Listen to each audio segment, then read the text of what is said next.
Hello everyone, welcome to tonight's event. Welcome to Transforming the City, Municipal Politics, Socialist Strategy, and Fighting to Win. This event has been organized by the Leo Panitch School for Socialist Education and the Socialist Project with support from the Center for Social Justice. My name is Simon. I'm a member of the Socialist Project and Leo Panitch School, and I will be the moderator for tonight's event. Before we start, I'd like to say a few words about the Leo Panitch School and do land acknowledgement. The Leo Panitch School for Socialist Education was founded in 2023 by members of the Socialist Project. The school emerged at a moment when popular frustrations were bound over inequality, the narrowing of democracy, the squandering of human potential, and the ever-clearer reality of the impending environmental catastrophe. We strive to provide radical, accessible, and practical educational programming for those seeking to better understand and address the crisis of our current times. Tonight's discussion will feature comments from our three expert panelists, followed by audience Q&A and comments. Please stick around afterwards for light refreshments and to continue the discussion. The Socialist Project and the Leo Panitch School would like to acknowledge that this event is taking place on the traditional land of the Huron-Wendat, Anishinaabe, Haudenosaunee, Chippewa, and Mississauga's other credits. The land on which Toronto sits remains home to many First Nations people. While we must strive to do more than just acknowledge, we are grateful to have a chance to gather and learn from one another in this place. Further, we acknowledge the right of First Nations people to true national self-determination.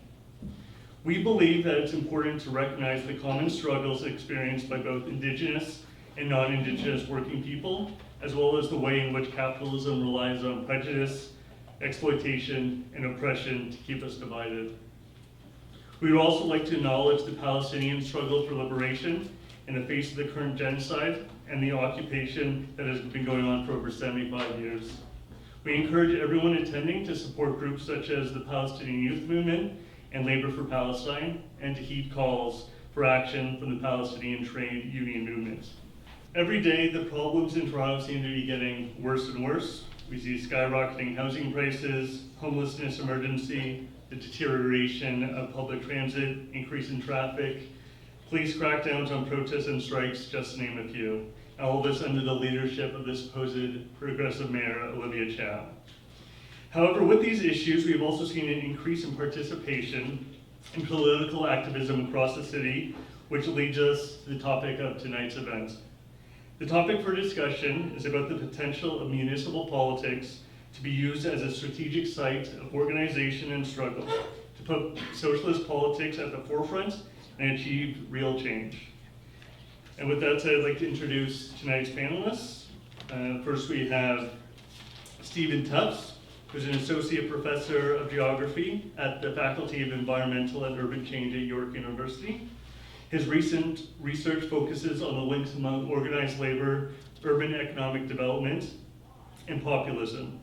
He attempts to better understand how workers, through collective action, can shape our economic landscapes in ways that are more socially just and environmentally sustainable.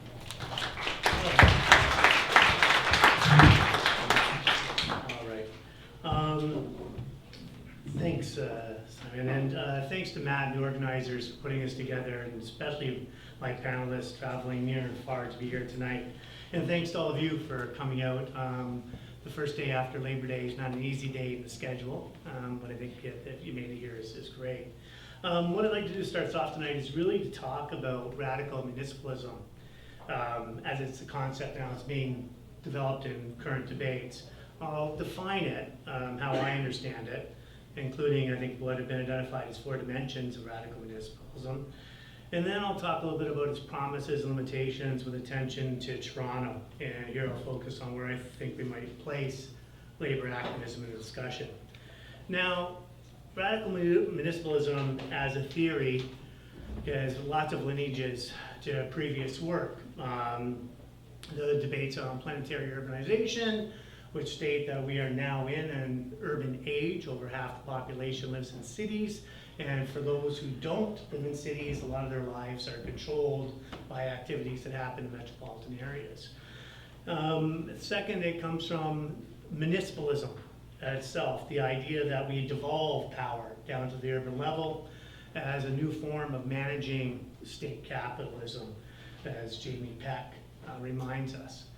And we have to be careful in talking about different types of municipalism. There's a lot of forms of progressive municipalism. Olivia Chow could be credited with being one form of that.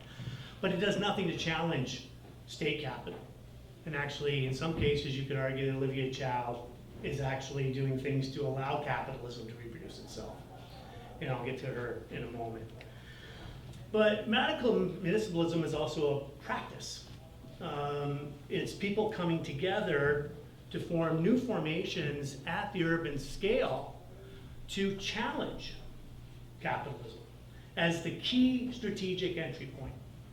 So in this way, it sort of abandons previous strategies of the left to focus on big things, the nation state, the national party, and really start to focus on a local level as a way of making systemic change.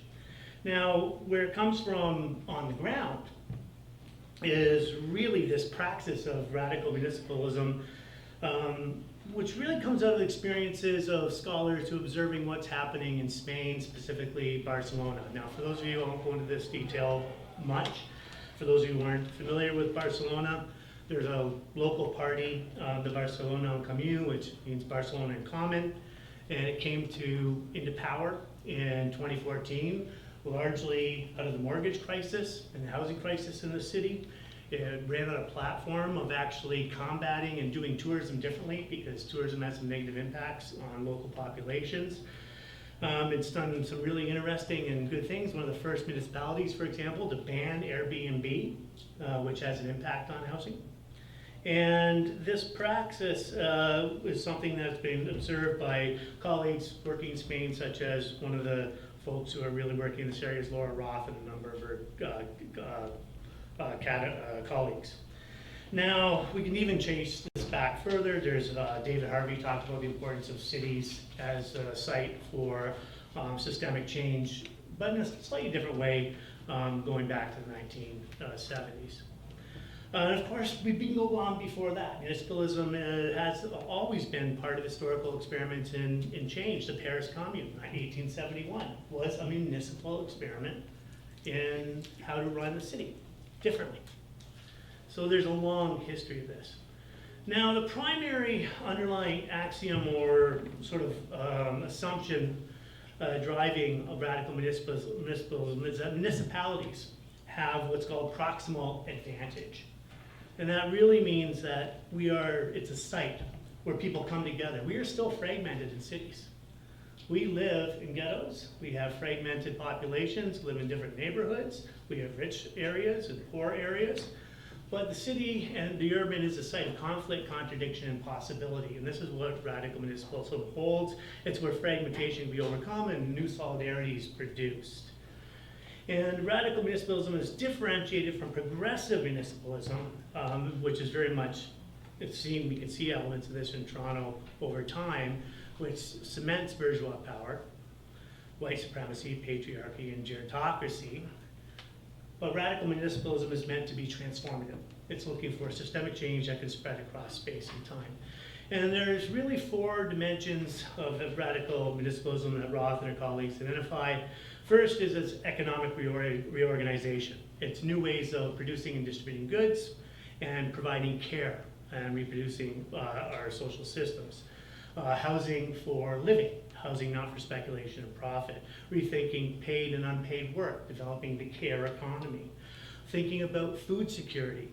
Public space as lived space, not just space near rich neighborhoods to increase property values, but public space where people can live if they need to. And this is something that Toronto is more than familiar with. And of course, a number of post-capitalist experiments from cooperative economies and so on. Second element is the democratization of the political process.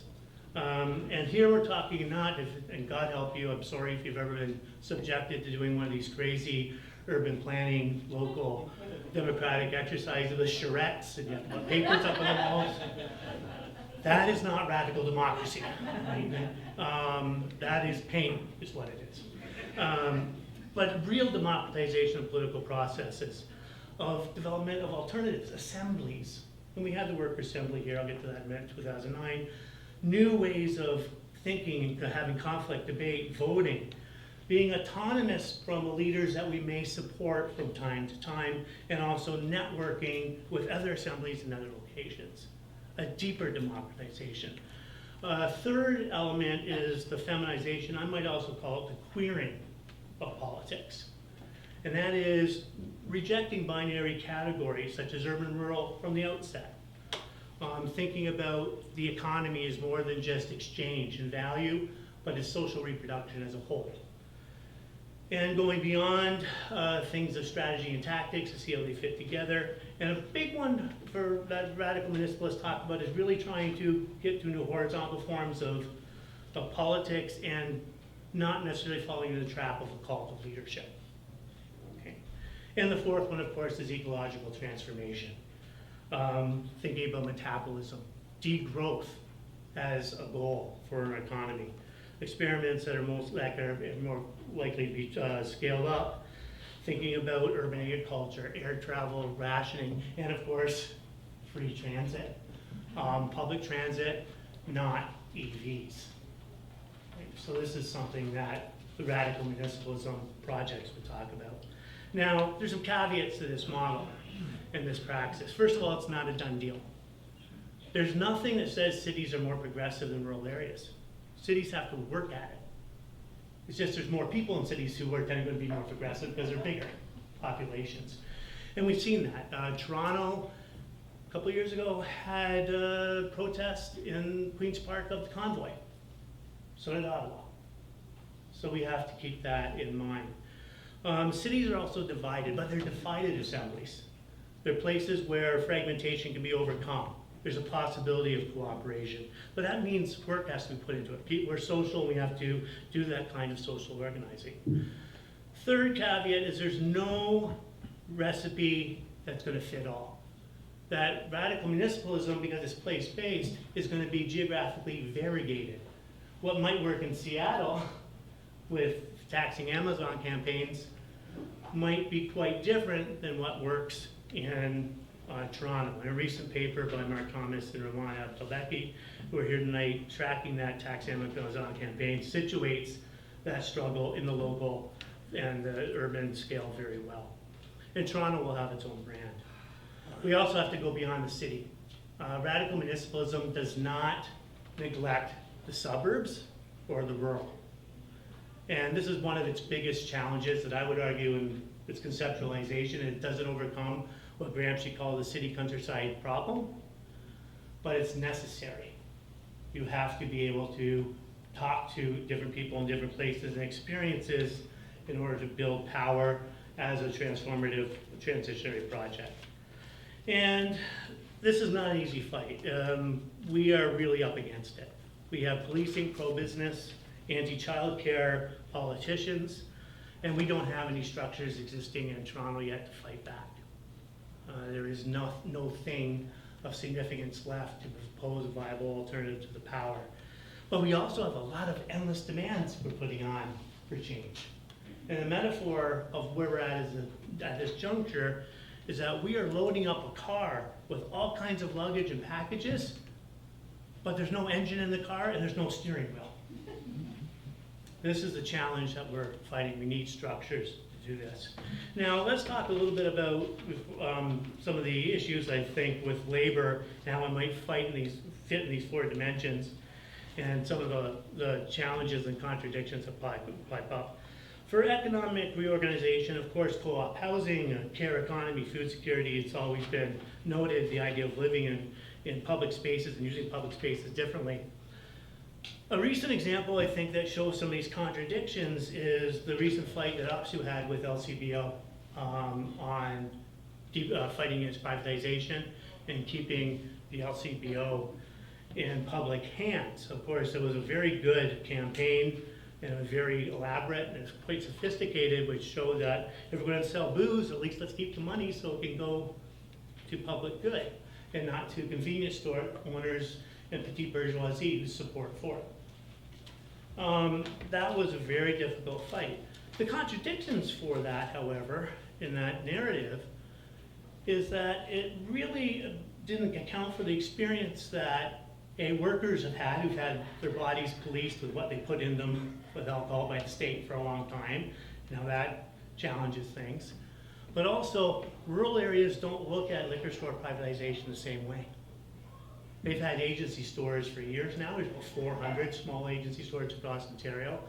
And having liquor available in the local grocery store is something that's a little bit more relevant when you have a small population. That's just one example. In terms for democratization, we have experiments in Toronto. The Workers' Assembly in 2009 to the mid-2010s, and I'm not going to rehash that history. Many of you took part of it and were part of the Assembly. I see you here today. But these are the kind of experiments that are needed to move forward. And there have to be ways of having these debates and having these tensions ironed out among the left if we're going to move forward with a radical municipalism. And right now, I'd argue there isn't a space to do that. Okay? And we're paying for it. And that leads it to the idea we can be autonomous and support candidates. We are often, how many people here, I'm not going to put up my hand, but people can realize it. I voted for Olivia Chow. I'll admit it. Some of you did too. You don't have to put up your hands. But some who are disappointed with that vote. Oh, we got a few more hands. Okay. That's good. I mean, Olivia Chow, what does she put into policy? She wants to encourage employers to bring people back to work away from remote working, sorry. Why? Because she wants to protect the value of commercial real estate downtown. And no consideration or conversation with workers and what it means to their lives in a congested city to commute, or not. These are the kind of betrayals that we're used to. And there's no space to challenge her or hold her accountable.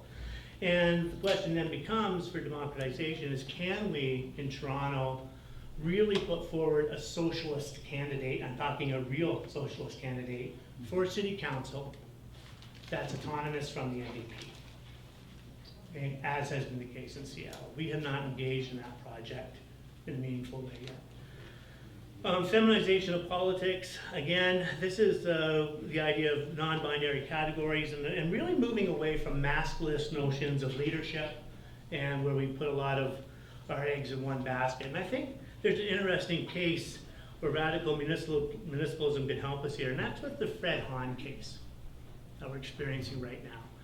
Now, Fred Hahn has been created as a symbol of a labor activist who's pro-Palestine, and he has taken a beating in the last few weeks. Okay? And partly, however, I think the analysis is that, well, it's just the National Executive Board of CUPE was responsive to conservative complaints about his pro-Palestine position, but I think we have to think of it backwards.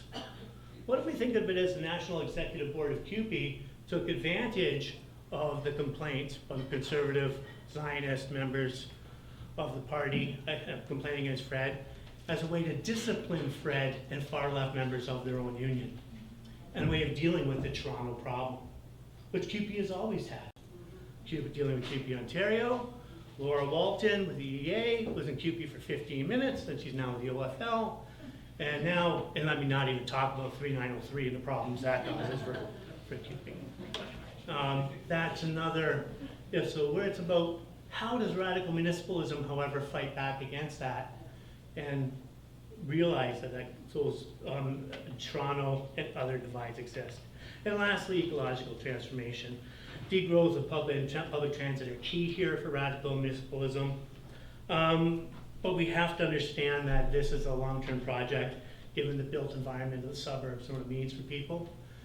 And we have to move beyond the idea that EVs are our salvation. Electronic vehicles are the compromise that capital has made with environmentalists.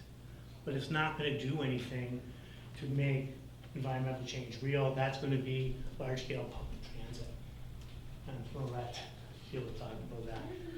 So just to wrap up, some concluding points is on radical municipalism and what I think we can learn, that we do need these structures for these experiments, and right now we don't have them.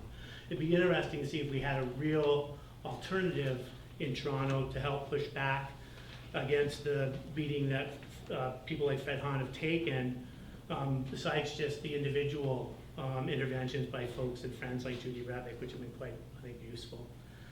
Second is that the rural problem, or the country problem, in different formations, suburbs, exurbs, as Stefan Kipfer and Paris Isaberi have talked about in Toronto case in numerous times, is persistent, and we're not getting away from it. And there has to be a way for radical municipalism to engage with this as well, and not just be isolated with the metropolitan sentiment. And we need to center class politics. Right now, radical municipalism does have a very strong anarchist strand, very much enamored with ideas of horizontalism and polycentrism, but we need to really understand, I think, what are the possibilities of putting somebody in power in the existing structures that can be example of a socialist alternative. And for that, I'll leave it to my other panelists. Thank you very much for listening.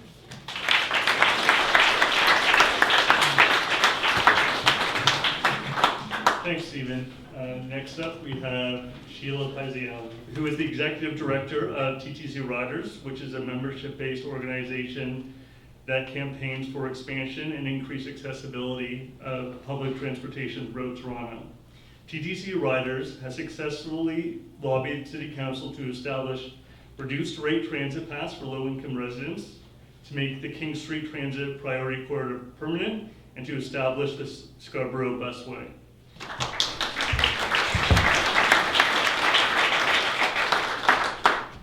I'm glad you went first, Steve, because I'm not disappointed in Olivia Chow, and I'll explain why. It's really because I think it reflects where the left is at and how much power we have. But I'll get into it. And I wanted to, I'm not going to talk totally about transit, but I did want to ask, does anybody here take the subway?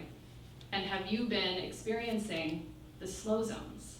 Is anybody here just going up the wall? It's because the tracks are out of alignment. You know, the TTC is so underfunded that even their repair equipment needs to be repaired. It's just a disaster. And John Tory has, you know, he destroyed our city. Him and, you know, all the conservative governments who've underfunded transit. But I was trying to, reflecting for tonight, thinking about, you know, just trying to put myself back on June 26, 2023, the election night, and how I felt watching my phone as the early results showed that Anna Bailão won. And my heart just sank because it has been such a grind fighting in Toronto for public services under John Tory. He's just made so many cuts, privatized, contracted out work at the TTC. And when Olivia Chow won, I mean, I felt just so much relief and also excitement and elation, like what we could win together. And now a year later, I do, you know, I hear from a lot of people the disappointment, and there are a lot of disappointments we can talk about, especially around Palestine. But I also think it's reflective of how much power we have on the left. And what I want to talk about tonight is, well, you know, I think just to inject some urgency, like we have a year and a half before the next election year starts. This is our window. This is the most progressive mayor Toronto has ever had. Maybe John Sewell would disagree with that, but you know, we have a really important opening to win real material change. And I'm going to talk tonight about just a little bit of the context of Olivia Chow's coalition on council, like what's going on if you're not following the day by day. I want to talk about what we have won as the transit movement, because some of it is instructive, I think, about how things work behind the scenes. And then I want to reflect a little bit about electoral politics and you know, how different organizations approach that. So, you know, to understand her coalition and the context on City Hall, I think the first thing we have to understand is she does not have a majority. Like, there's not a natural progressive majority on City Council. The election of Jamal Myers in Scarborough North and Amber Morley in Etobicoke Lakeshore really changed things. But, you know, everything is a fight, I think, and the right is extremely organized. I don't know if anyone's following the by-election in Don Valley West. Anyone? Okay, nice. A couple people. How many Liberal Party affiliated candidates are there? Like 4. And how many Conservative candidates? There's 1. It's Anthony Furey. They had their family meeting. Anthony Furey is their candidate, and if he gets elected, you know, he'll be our next mayor, right? The right wing is extremely organized in sort of all fronts. Like every time a policy is put forward, you know, they'll try to grasp onto it and create a backlash. And there have been concessions that the Chow administration has had to make on the so-called rain tax, which is a great, you know, progressive policy around stormwater charges. The budget was a big, I think, disappointment for people, but I think the property tax, like she had to make a concession on it and actually increase the property tax by less than what she originally proposed. And part of that was the horse trading, I think, around the police budget. And I mean, they sent a mailer to every household in Toronto, the police union. And although there is a lot to be disappointed about, like there wasn't an active movement to say, no, defund the police. I mean, yes, there have been movements and there has been times where it's been much more organized, but I think this year, that was the reality on city council. So all this to say that there's nothing, you know, we can't just ask for things and expect Olivia Chow to deliver. We have to be organized, and even if it's something we think she'll support, we have to be organized because of the backlash from the right. The other thing to just know is just how popular Olivia Chow is. Like, because of her popularity in the polling, Doug Ford and Justin Trudeau, they have to negotiate with her, and she won, you know, a lot of funding out of the province. It's not a new deal, as it's been called, right? It's just kind of a one-time handout. But that it was a significant chunk of change, and they actually have to deal with her as long as she's popular. So next I want to talk a little bit about what the transit movement has won, and it's not just because she got elected and because we said, hey, can you do this? It's because we've been organizing for years and years, and before the election, she and other candidates made certain commitments. And the first, you know, seems small now, but it's sort of unthinkable under John Tory that she reversed the service cuts he made, so we have 100% of the pre-pandemic service levels. Now, are we feeling it? No, because of all the traffic congestion. Like it's all getting eaten up by, you know, we're paying bus drivers to sit in traffic, but she froze fares and she funded the Scarborough busway, which is really significant. She was the first candidate to promise that she would do it, and then that pushed all of them to commit to doing it during the election campaign. I see people in the room who know the sordid tale of the Scarborough subway. That's just pathetic, right? That we had to fight for years to get a busway funded, because we all knew the Scarborough RT wasn't going to last. But that's a whole other story. Rick Leary is gone. That's really huge. He was the CEO of the TTC. And I think, you know, the other kind of fight has been around bus lanes in Toronto. It's instructive because there was a motion in February to let's speed up bus lanes in Toronto, but it hasn't happened. And there's a few reasons why. Local councillors along Jane Street have tried to kill the Jane Street bus lane, but the staff at Transportation Services are also resisting it. And that's something the public doesn't see, but is really acting at City Hall. So you have a mayor that supports bus lanes. The TTC supports bus lanes. The TTC chair supports bus lanes, but certain elements of the civil service don't. And that is a roadblock. And that's why, you know, we're just really hoping that Olivia Chow puts in a progressive TTC CEO. Like they have to seize the government. They're in government. They should be appointing more progressive staff, because that is also part of the equation going on at City Hall. But they're also constrained, you know, just at the TTC board level. That is not, I mean, and this, you could blame this on the Olivia Chow administration. They form all the committees, right? And it is not a progressive TTC board. They want to put more police on the TTC. Their biggest issue is fare evasion, when the subway is like literally falling apart. And that's because, yeah, like there's not a progressive majority on council, there's not a progressive majority on the TTC board. So it's all a big fight. Still, I guess the last thing I want to talk about electoral work is just, you know, the new reality here in Toronto that after Doug Ford slashed the size of city council, we're not talking about little municipal wards anymore. These are the size of provincial and federal ridings. They're huge. That in Toronto, all the parties are acting, even though we don't see that, right? There's not a party system, but they're all acting in the elections and behind the scenes. TTCriders is not a socialist or electoral organization. We, although we have, you know, many awesome committed socialists involved, and we do get involved in elections to the extent we survey candidates and we distribute their responses to riders to try to create some wedge issues around transit investment and other policies like the bus lanes. But, you know, like Jamal Myers, who's now the chair of the TTC, he was an activist with Scarborough Transit Action and TTCriders, but we have no formal way, we didn't get him elected. You know, we have no formal way to hold him accountable, right? And, you know, the context there too is that one of the reasons he got elected is the former city councillor died 2 days before the election. So, you know, it's kind of a, you know, he has a very conservative ward, that's a factor.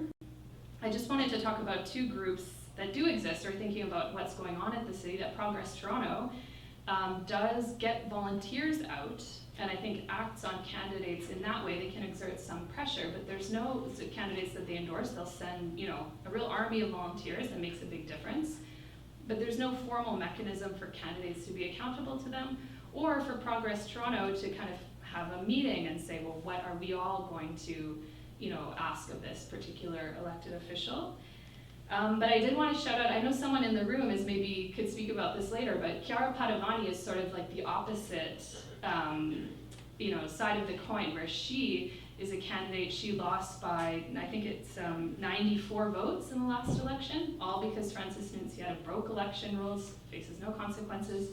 But she is like creating a base now to hold her accountable later when she wins. And it's not just instrumental, like I want to build my list to get elected, it's that she's really building an independent tenant union, and I think we should all be supporting that work. So maybe people involved here could like speak about that later if they want. And yeah, just to close, I just wanted to, you know, I think as people know what Project 2025 is, like that, it's basically a book that the Heritage Foundation in the States wrote. Like, this is the conservative manual for 2025. When they get elected, that's what they're going to do. And we don't have a book like that here from the left that we could have given to Olivia Chow. And we're really running out of time to make significant, I think we have made some gains, you know, and there's housing stuff we could talk about too, but we only really have a year and a half, and it's not going to be given to us. We have to be organized, and TTCriders has a small plan. But I hope that all of you in your organizations are thinking about the huge opportunity we have and what we can win. Yeah, thank you. Thank you, Kira. And now for our last speaker, Jonathan Rosenblum. He is a Seattle-based union and community organizer. Jonathan was the campaign director for the 2013 C-Trek Airport Workers campaign, which was the first successful Fight for $15 minimum wage campaign.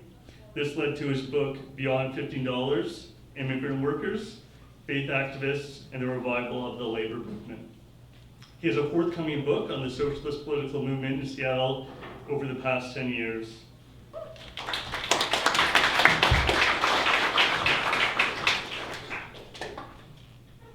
Great. Thank you, Stephen and Sheila. Very interesting, provocative thoughts.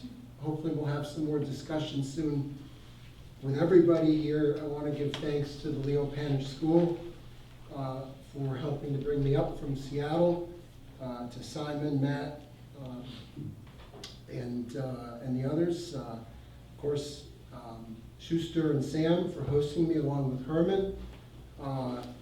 Sam, I just have to say your count was off. I count 84 people here. I think you said 60. There'll be accountability later on. But no, really, I appreciate everyone really coming out here the day after Labor Day. Although I do have to say, this feels very much like a union meeting, because in a union meeting, nobody sits in the front row. I mean, what is it? I thought this was an American phenomenon. Apparently It's international. But thank you for sitting in the front row here. Really appreciate it.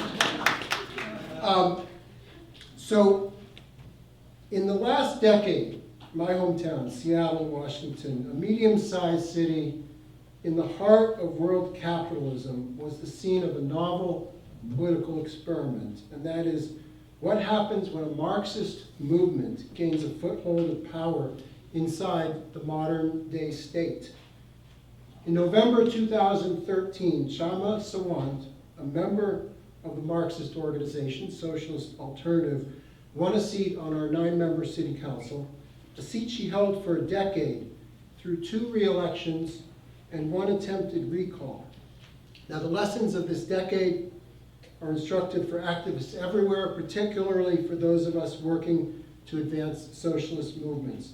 And I was fortunate to be part of this remarkable movement. I worked with Kshama and Socialist Alternative in the council office, and with a wide range of extraordinary community members who built this movement, most of whom were not socialist, by the way.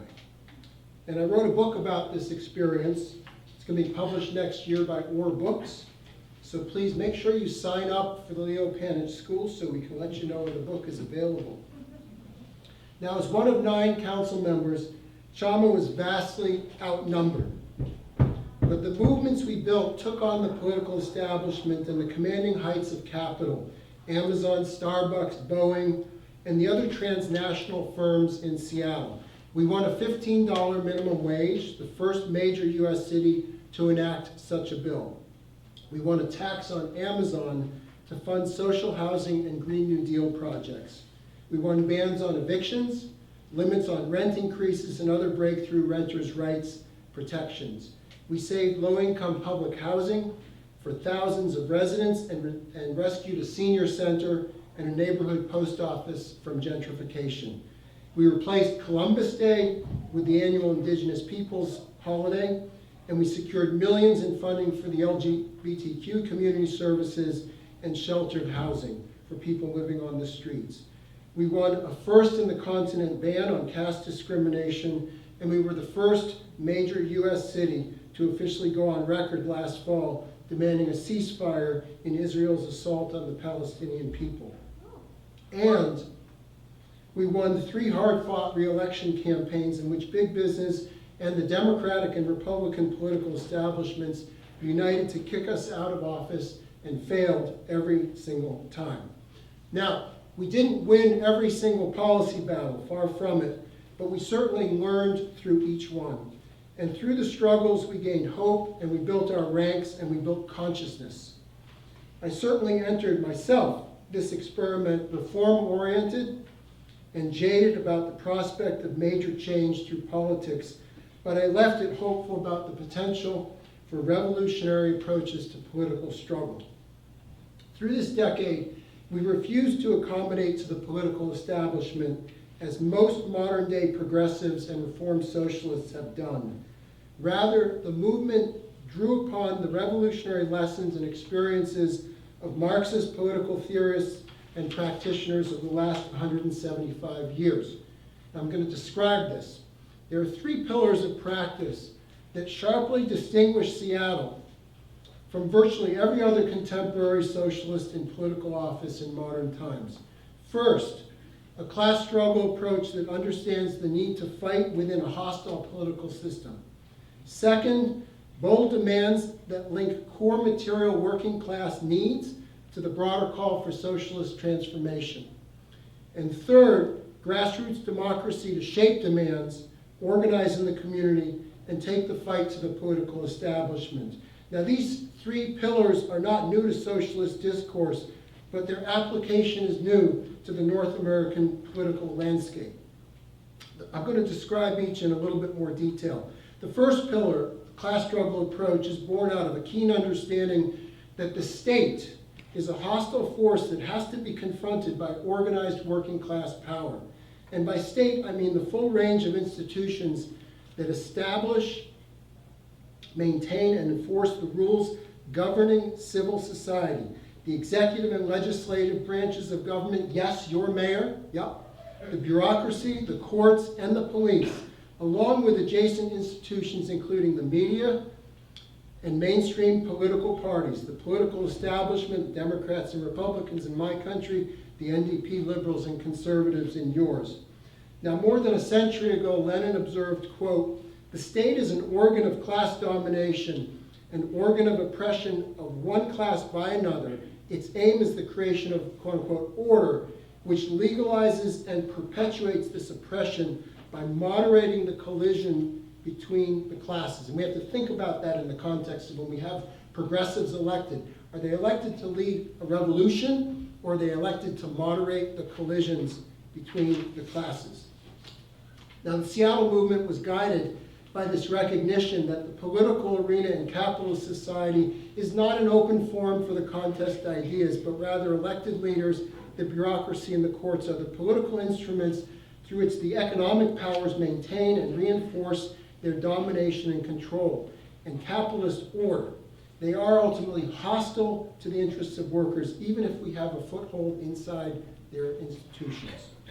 When Kshama first came into office in January of 2014, public support for a $15 minimum wage was 75%. The mayor had been forced by virtue of all the public pressure to come around to say he supported 15.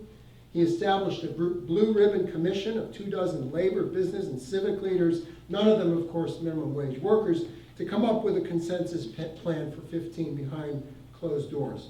And many on the left thought that because the polling was so positive, that 15 was inevitable. And Kshama and those of us in the council office did not.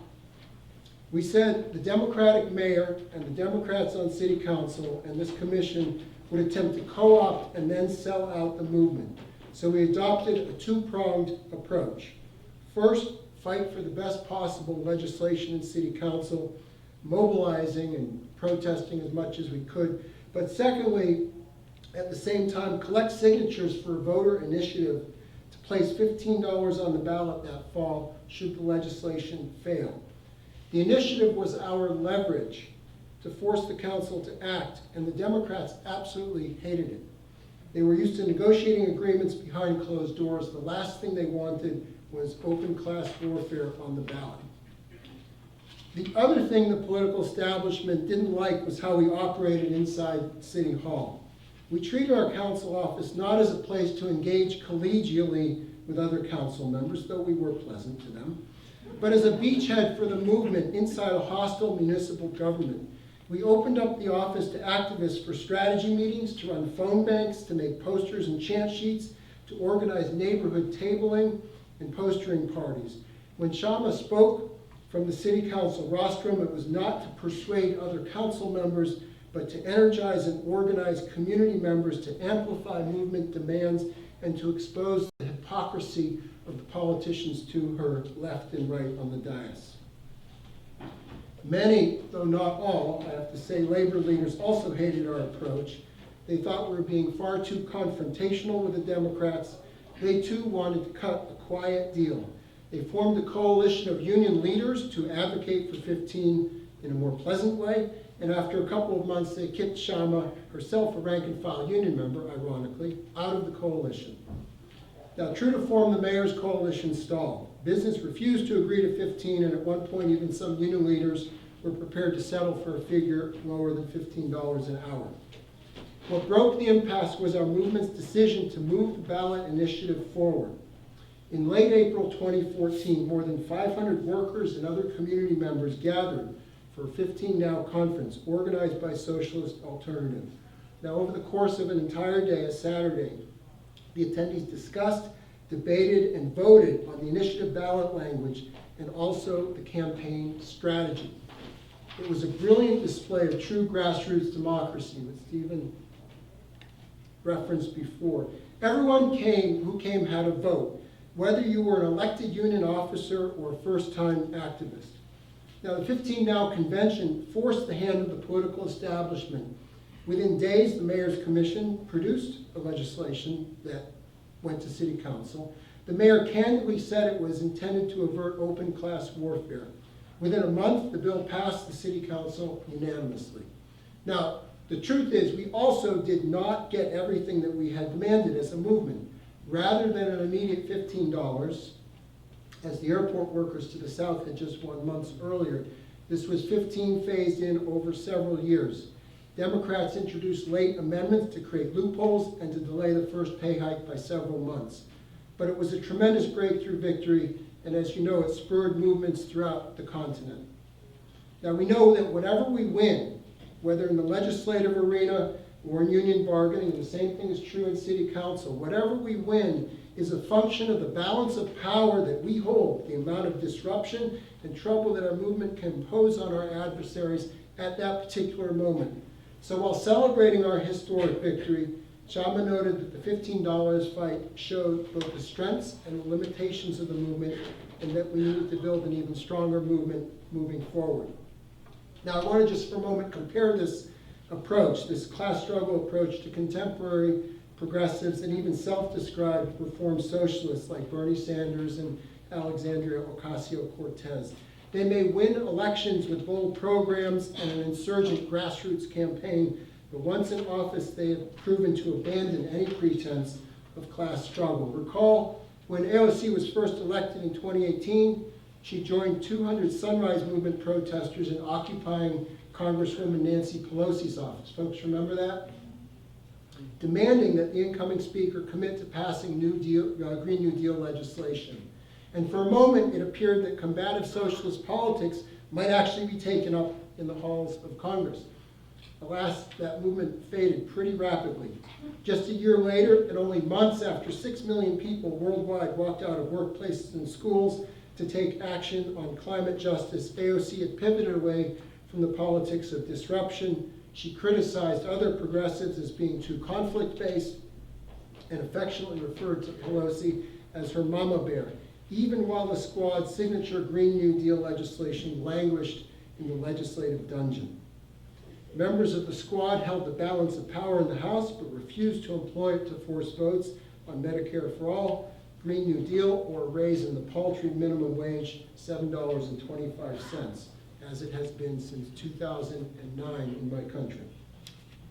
AOC's brand of reform socialism, which has a 150-year history of its own, failed because she and the people around her lacked an understanding of their role as working class representatives inside the halls of power. 6 years on, there's no Green New Deal, minimum wage is still stuck. AOC supported Biden's push to crush the railroad workers' strike, and she's been a leading apologist for the Democrats on Gaza. The second pillar of Marxist insurgent politics that we exercised was advancing the immediate material struggles that were explicitly connected to a call for broader societal change. We always approached legislative battles with the announced goal of building independent movements that over time could grow to challenge state and economic power. We won several tenants' rights measures, banning rent increases without 6 months' notice, banning winter evictions and school year evictions, and requiring landlords to compensate tenants displaced due to rent evictions or rent increases. And in every fight, Kshama noted that the legislation itself was reformist, meant only to tame landlord profiteering, but that ultimately we needed to kick the landlords out and take housing under social control. These arguments, of course, landed very poorly with the other council members, but that was not her audience. Rather, her arguments were for our movement of working class renters. They appreciated the clarity and common sense of her call to make housing a social right. On the other hand, we see today's reform-minded socialists and progressives advocate for material demands without extending the call for broader societal change, or perhaps with only perfunctory reference to socialism. In doing so, they detach the immediate demand for reform from the source of the problem. They move from one campaign to another, taking aim at the maladies of capitalism without parsing why these problems persist. Political struggle becomes a series of disparate campaigns that lack a cohesive root cause analysis. And I say this as someone who practiced that for years and years and years, so I'm not just pointing fingers here. Campaigns begin with lofty slogans and ideals, but degenerate into appeals for liberal reforms that attenuate injustice but fail to inspire and mobilize working people in significant numbers. The third pillar of Marxist insurgent politics that we practiced is popular movement democracy with a particular focus on involving people from marginalized communities. Popular movement democracy as practiced by Kshama and the Seattle movement is much broader than the customary definition of democracy, at least in my country, of voting a couple of times a year. Right? We build movements by investing people in deciding the immediate goal, but also in deciding the strategy and how we're going to achieve it. In 2020, just before and during the initial months of the pandemic, we won a $300 million tax on Amazon to fund affordable housing and Green New Deal projects. First ever tax in the city of big business. We organized support for it through a series of weekend Tax Amazon Action Conferences, which were attended by upwards of 500 people. First in a community meeting hall, and then when the pandemic struck, online. Just to quote from a couple people who were there, Sharon Crowley, a member of the Graduate Student Workers Union at the University of Washington, remarked that, quote, "The thing that was so amazing and groundbreaking was the people in the room making decisions about what the campaign should look like and what our strategy and tactics should be. The people most affected by the housing crisis. How often does that happen?" she asked. Another conference participant, Alicia Roberts, a recovering addict who'd been living on the street with her daughter, spoke at the plenary session, and in the breakout sessions, she was amazed to be part of detailed discussions about how the tax money should be spent. She was no policy scholar, but her opinions mattered as much as anyone else. And afterwards she told me, "I've never been part of something like that." Now imagine somebody going through that experience. She's going to go back to her community, and what is she going to do? She's going to organize, right? That's how we build the movement. So those three pillars: class struggle approach, bold demands connected to the goal of socialist transformation, and movement democracy. And the question is, obviously, how do we expand on the Seattle experience? A few years back, Kshama and I were meeting with a community member who said to us, "What we need is 1,000 Kshamas." And ever gracious in these conversations with friends, Kshama thanked him and then replied that electing 1,000 Kshama Sawants would not solve the problems of the working class. To win radical change, we need a powerful working class movement centered in the labor movement that has the strength, militancy, and political independence necessary to move forward a political agenda. Shortcuts like electing good people, even socialists, cannot substitute for the arduous movement-building work that we all need to do. Now, certainly, I'm not arguing for abstention from the electoral arena. We should take advantage of any opportunities to run candidates who are backed by grassroots movements and who are committed to the three pillars of Marxist political insurgency. Even losing campaigns can build on the movement by using the electoral contest to issue bold demands, expose class lines, recruit new activists into the fight. But most political organizing energy must be devoted toward building working class organizations, such as the TTC, right? That's the foundation for societal transformation. We will have 1,000 Kshamas in political office when base movements, unions, tenants' rights groups, transit rights groups, immigrant organizations, and the like, are mature and strong enough to support and hold accountable those revolutionaries inside the halls of power. I want to talk for a moment about unions here. Collectively, as you know, we have the power to bring the wheels of capitalism to a halt by withholding our labor. Unions historically have been the wellspring for new working class leaders. But here is the conundrum. The primary work of nearly all unions today is reformist. Workers organizing and bargaining for union contracts are simply trying to improve the terms of their exploitation under capitalism. The product of successful labor management bargaining, a collective agreement, doesn't challenge capitalism. In fact, it codifies exploitation, right? Yet union organizing and negotiations battles must be our starting point. Union work contains the seeds of revolutionary political work because it starkly illuminates the conflicting interests between workers and bosses on wages, benefits, work rules, workplace control, and ultimately the distribution of wealth and power in society. When workers enter a negotiations room, They see and hear the boss reject calls for good staffing, decent wages, or reasonable safety protections, or tracks that actually run parallel, right? Their enemy is unmasked as the idea of competing class interests moves from abstract to solid. As workers directly hear the boss reject their reasonable demands, they feel the crystallization of that intangible Marxist term, alienation. And they also recognize, one hopes, that to win their demands they will need to act. There is no outside savior, there are no shortcuts. This is the place in this arena of struggle where class consciousness can grow and movement formation can take place. And as socialists, we have a responsibility to ask 4 questions in these spaces.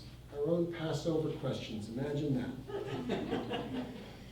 4 questions. 1, what is the conflict about? That is, what are our material demands?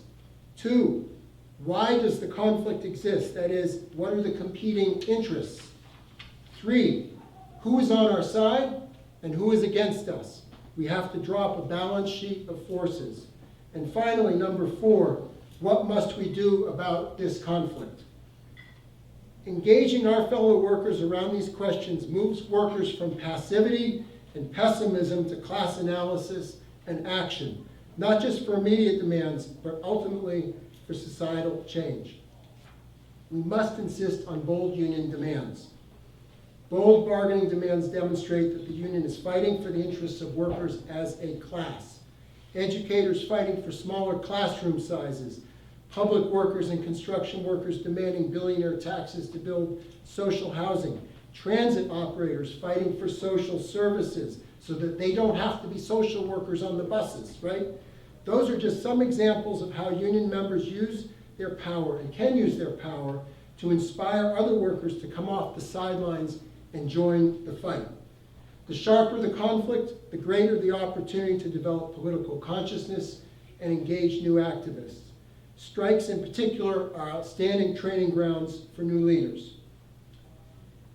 During the 10 years of Kshama's tenure inside City Hall, our Marxist-led movement applied these same union struggle principles in the political arena.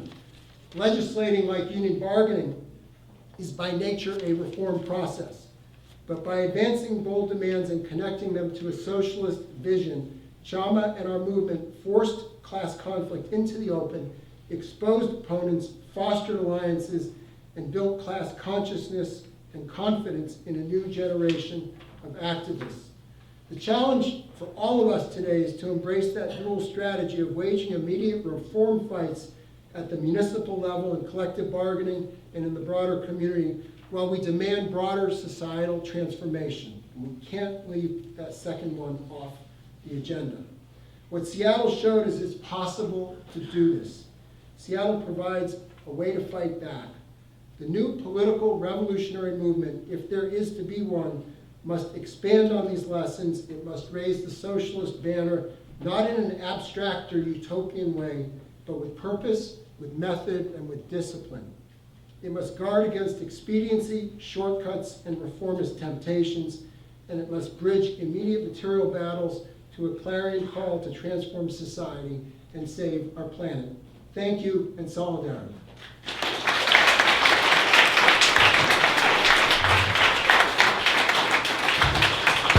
Thank you, Jonathan.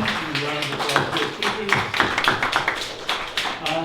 Now we will take questions from the audience. If you'd like to ask a question, raise your hand, and Veronica will pass you the mic, and we'll take a few, and then let the panelists answer.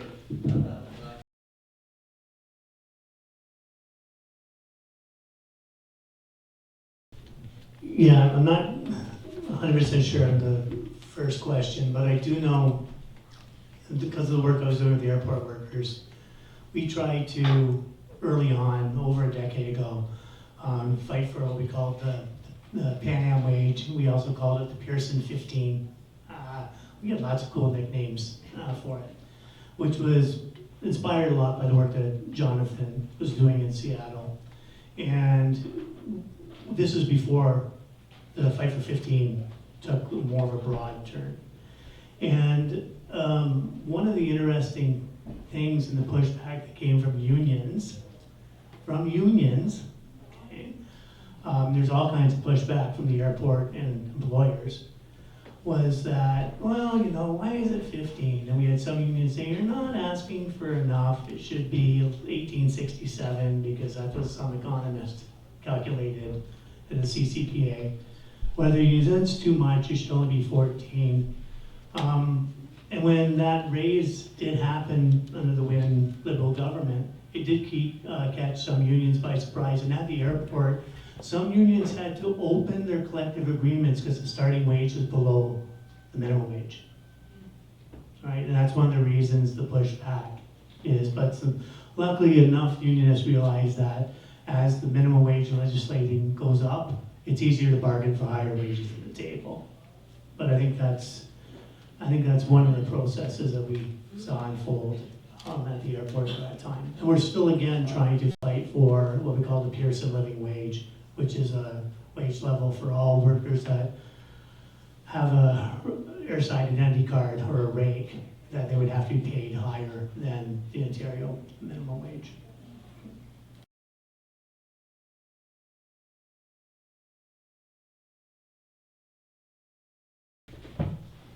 I don't think you start by saying, let's form a coalition. You start by saying, what's the demand?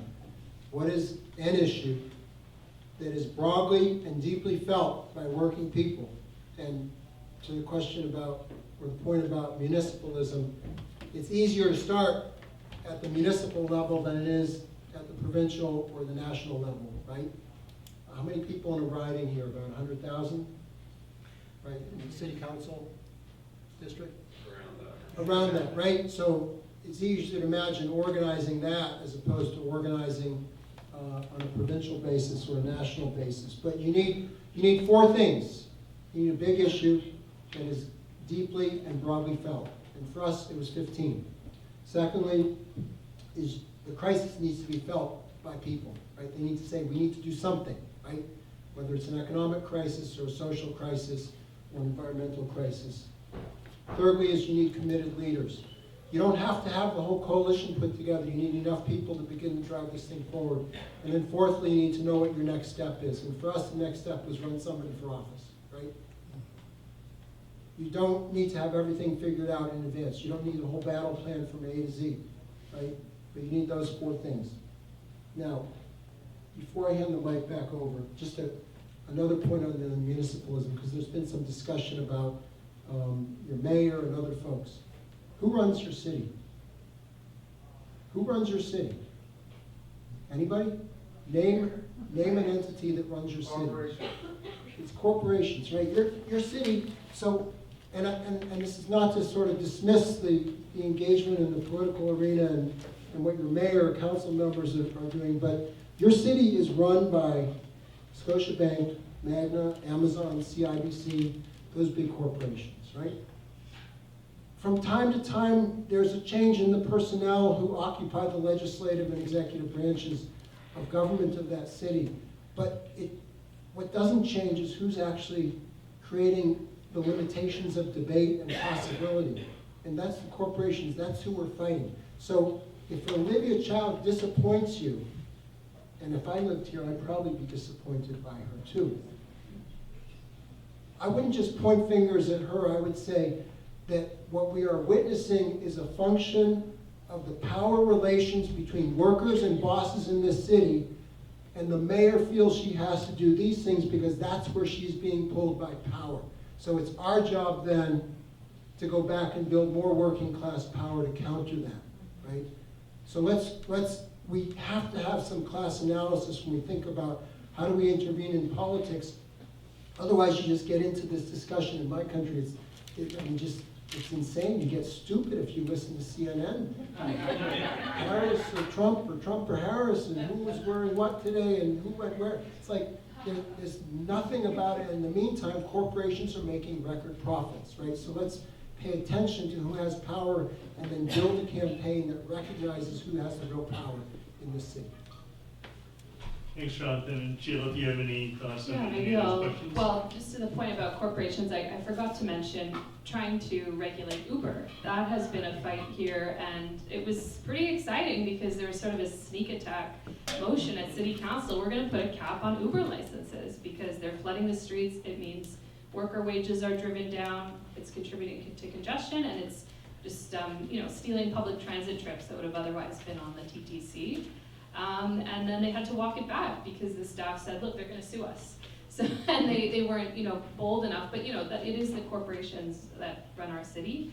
But to the point about, why are climate groups focused on municipal government, I couldn't really speak to climate groups, but I do think, public transit is a really felt issue, and it is a climate issue, but it's in a way that's not so abstract to people. And you're right that the city is really broke. Like, they don't have that many more revenue tools, and that's been another campaign we've been waging since the previous mayor made those deep service cuts. We said, okay, well, now is our moment where we can actually build enough pressure to get them to pass a revenue tool they have control over, which is a commercial parking levy on corporate landlords.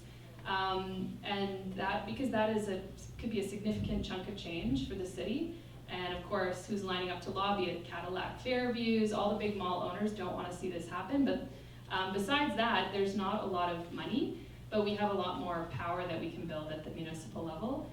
It does remind me, though, that I do think there's a conversation that will maybe be coming soon about, the city truly doesn't have a lot of money. If they don't get bailouts from the province and feds, they're looking for a new tool.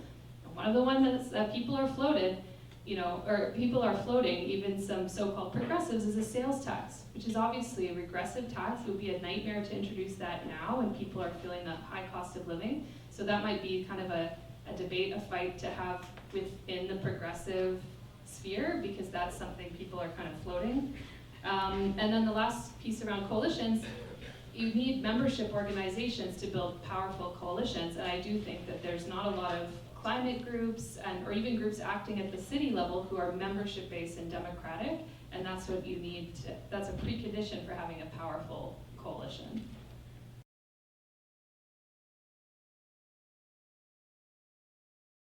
I think a lot of groups are trying to figure out how do we engage and campaign when there is a more friendly administration. I guess one thing I will say is that we had a big transit summit in Scarborough. We have been building a base in the inner suburbs. It's very important, both because that's where transit access is, needs to be improved the most, but also it's like in the political landscape of the city. And we invited the mayor to come and speak to the summit, partly because we wanted to remind her, hey, this is the Scarborough RT doesn't go to the Scarborough Civic Center anymore, and you promised to fix this, and we want you to come to the transit summit here and address our people. Like, the transit riders are really part of her political base. And she was like, oh, good turnout, you guys. Like, we have to keep putting pressure on her, even if it looks a little bit different than what that would have looked like with John Tory. We have to continue to build a base that will hold her accountable. But I would love to pose that question to anyone in the room, like, what are you seeing from progressives, and how much are people, holding people to account? Or I think people are, being a little bit, acting a bit differently. There are all kinds of urban alliances that have had different varied types of success with different campaigns. The Sydney Alliance in Australia, the Vancouver Alliance, in the UK, the London Citizens, which was largely responsible for bringing in minimum wage increases in that city. One of the things that they sort of have in common is that they did really try to broaden their base beyond just socialist organizations on the left. And talking to the people who were involved in those organizations, specifically London Citizens, they had really strict rules about their meetings, which is no pamphlets. And the rule was, okay, the socialist organizations don't bring their pamphlets to the meeting, and we're going to talk about increasing the minimum wage. Then the faith-based groups can't bring their anti-abortion pamphlets, and they can just keep on topic. It was actually that kind of discipline that allowed that alliance to form. Now, of course, they run limits because the political differences can sometimes be too heavy. And as for the comment of how you talk to workers about socialism when you're organizing, of course, there's all kinds of different language we can use to talk about class-based organizing. And you don't use necessarily theoretical entries to do that. The work we did with the airports, we had some really difficult and strong conversations, though, with airport workers, especially on climate change. And the airport workers are not exactly at the forefront of climate change battles. Air emissions from air travel are only about 5 to 7% of GHGs, but they're the fastest growing GHGs because people are flying in greater numbers. But when you start talking about how air travel rationing may work and how you can maybe transition and protect jobs just by holding them steady, you can start having a different conversation.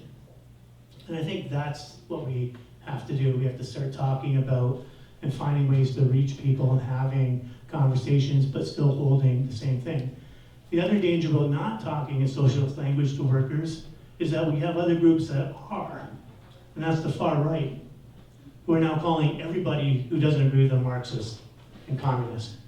And according to Fox News, Kamala Harris is the leading communist leader we have on the planet right now. And I don't know if that's necessarily accurate.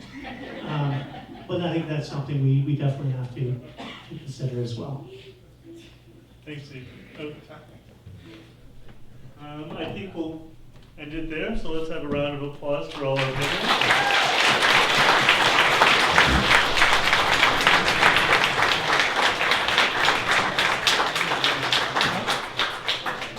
Just to keep an eye on our website, leopanitchschool.ca, for more event announcements to come in the coming weeks and months.